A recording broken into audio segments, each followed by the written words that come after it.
would you say is it inside of David Icke that drives him to sit 16 hours a day writing books? Where does this come from? What is the ultimate for you in why you're doing this? Well, first of all, you get to understand how the world could be because it's just a choice, perception. We can argue with each other and fight each other, or we can make a different choice and be in harmony with each other and respect each other's right to have a different opinion. What I'm finding, I don't know whether you are, I'm pretty sure you will be, is that when I'm talking about the really far out stuff, when I was talking about it, at the time, you got instant ridicule and instant laughter. Ridiculous. What's he talking about? But what I'm finding now is it's the far out stuff that get the biggest interest. Mhm. That people are beginning to break through these walls of programmed sense of normal and seeing that actually the world is not just a little bit not like they thought it was. It's absolutely nothing like they thought it was. Because obviously there are people there that don't want their information or themselves to be named. You also mentioned Savile. I interviewed a beautiful lady recently. Her name is Rebecca Barron.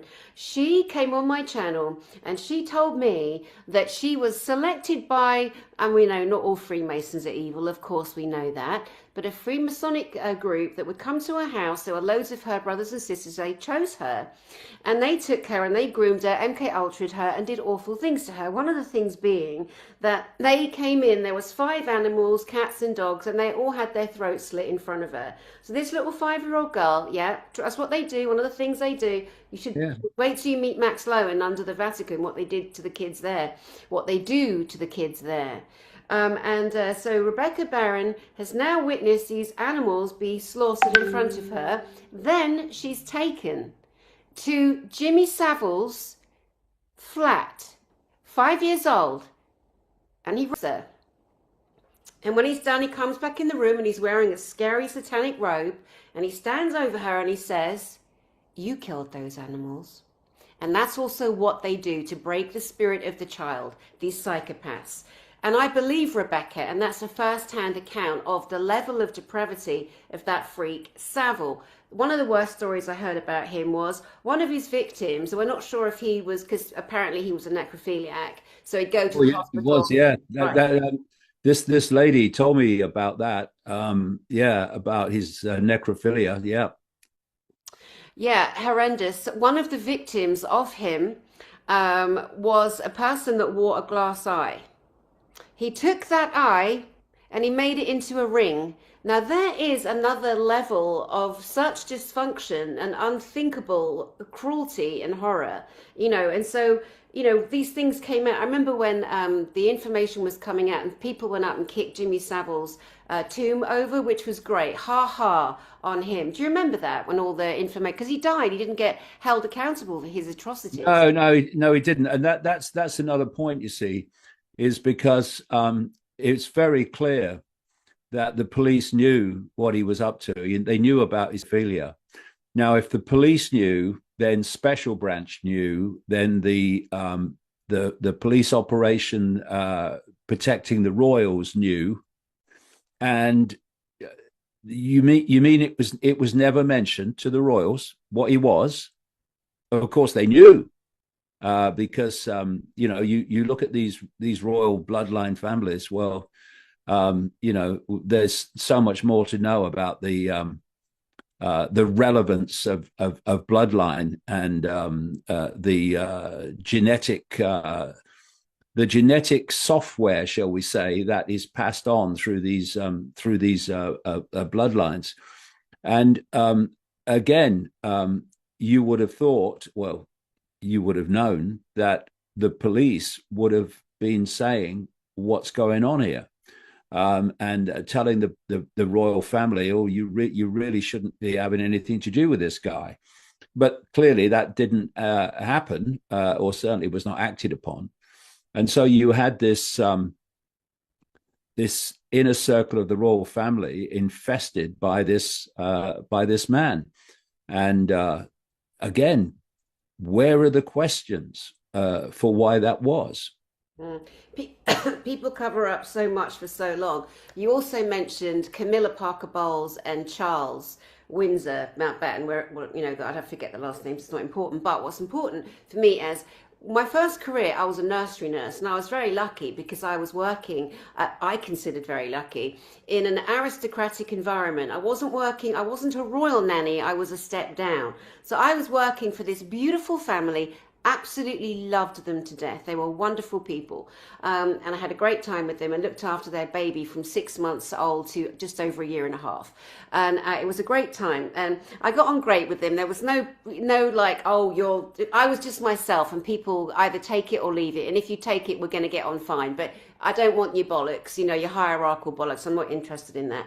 Anyway, so I had a great time with them. So one time I'm in the kitchen, I'm making the baby's bottles up, and the husband and wife are sitting down, and the Daily Mail gets delivered, right? This is in the 90s, okay, in the 1990s. And it gets put on the table, and the father, the man, my boss, you know, the dad, he goes, "Oh my God! Oh my God!" And then his wife's going, "What?" And he's going, "Look, look, oh my God." And I'm going, "Oh my God, why? What's happening?" And the headline was, Charles is having an affair with Camilla. Now, we'd heard about it before, but there it was as a headline. And then this man I was working for, lovely, don't want to say their names, want to keep their privacy. He slammed his hand down, he's going, "Oh, I can't believe it, it's out, it's out." I'm like, "Oh my God." And I'm all caught up in the drama. And I said, "Is that true then?" They're like, "Yes, Danny, it's true." And I said, "How do you know?" They said, "Well, we're in the royal circles. Of course we know. We know." And I was like, "Wow." I said, "Why are you telling me?"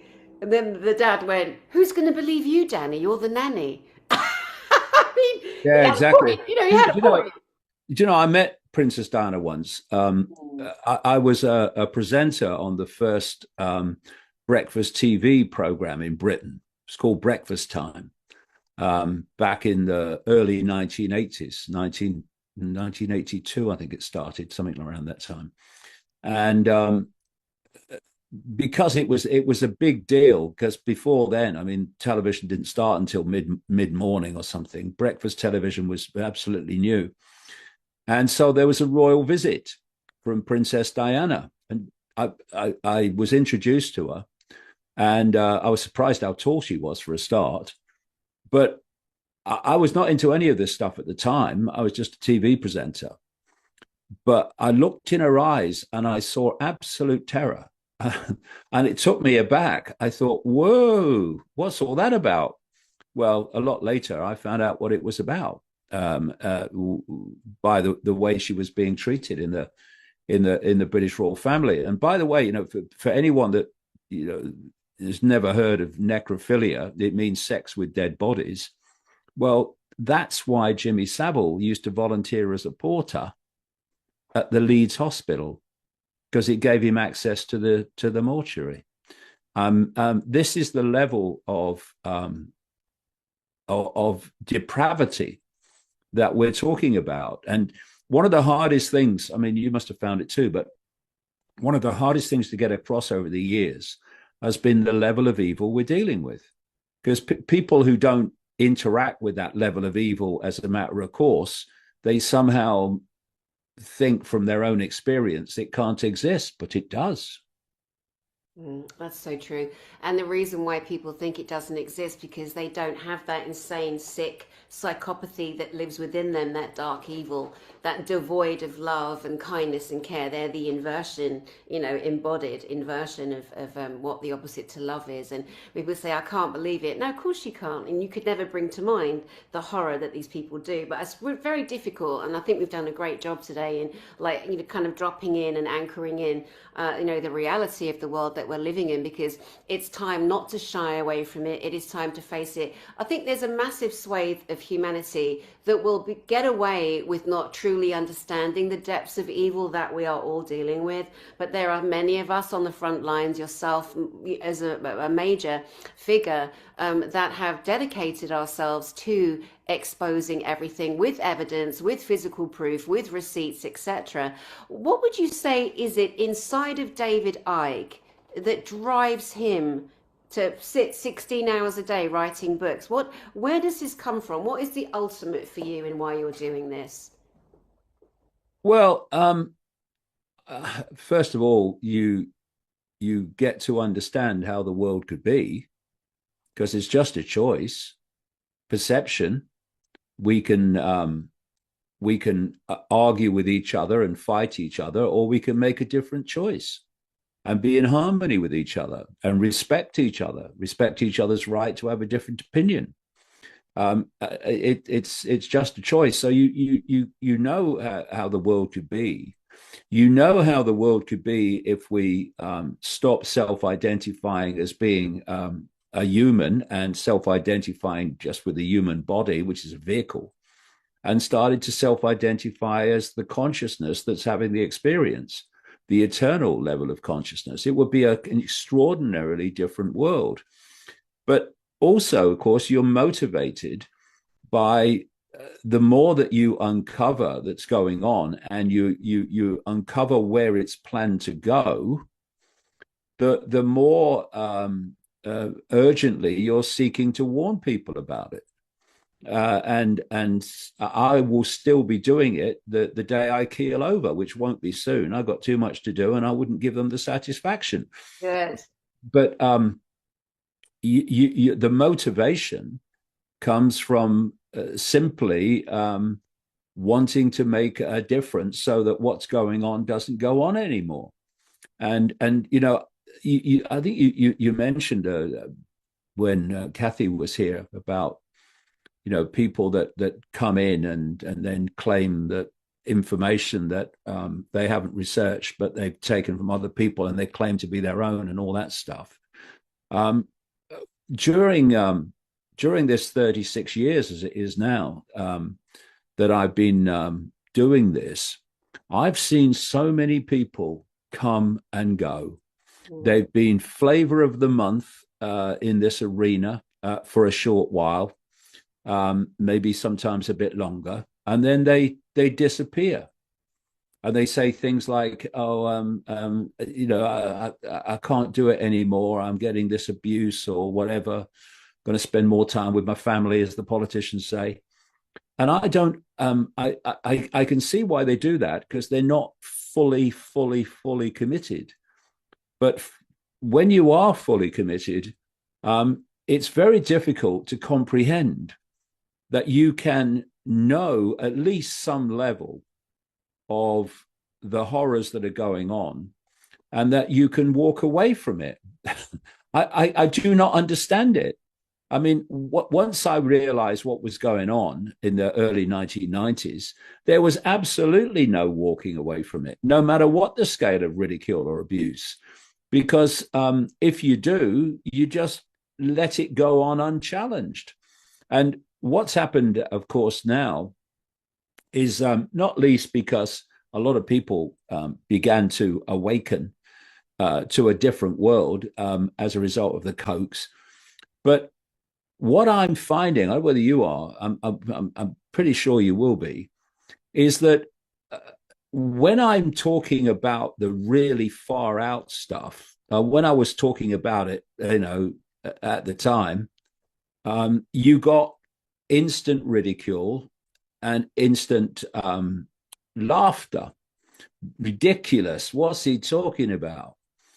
But what I'm finding now is it's the far out stuff that get the biggest interest. Mm-hmm.